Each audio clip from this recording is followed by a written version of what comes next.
Et Stéphane Bern, l'aventurier des accents, n'a plus que 212 émissions pour réussir enfin l'exploit. Réussir à prononcer correctement le nom de ce chroniqueur qui ne supporte plus qu'on l'écorche. David Castello-Lopez. Car on a encore raté Stéphane. David Castello-Lopez, chaque jour vous nous faites découvrir l'origine d'un objet du quotidien. Parfois on vous a rien demandé, mais Oui. vous choisissez un objet. Aujourd'hui, un objet qui Vraiment. contient des objets de notre quotidien. Ça doit être très C'est ça. compliqué. Exactement.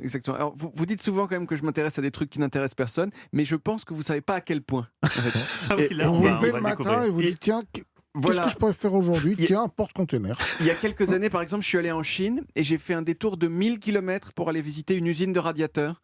Et j'ai passé un moment génial. Bon, malheureusement, j'avais traîné mon ami Brice qui m'en veut encore. Qui est toujours Mais- votre ami? Mais oui, mais à part ça, c'était quand même trop bien. L'année dernière, je suis allé au Havre et la première chose que j'ai faite, c'est de me précipiter sur le port industriel. En même temps, au Havre, l'intérêt, c'est le port.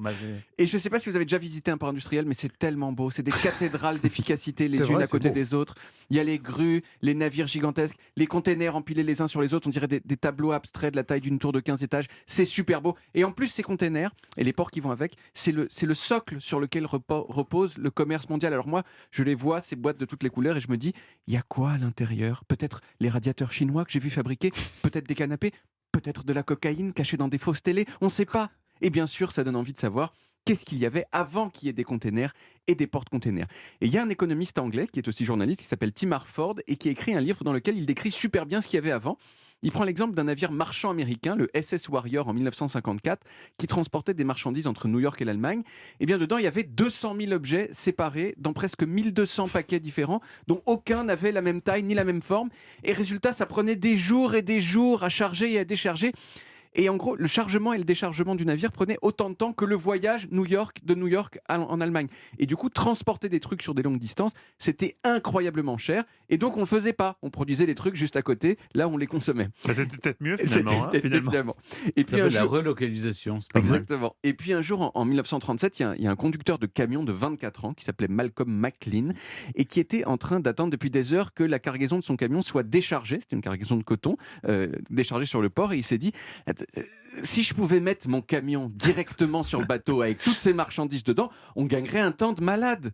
Et il a eu cette idée, mais il a mis 20 ans à la réaliser. Mais il y est arrivé et le 26 avril 1956, le premier porte-container du monde quitte le port de Newark dans le New Jersey pour celui de Houston au Texas avec 58 containers à son bord.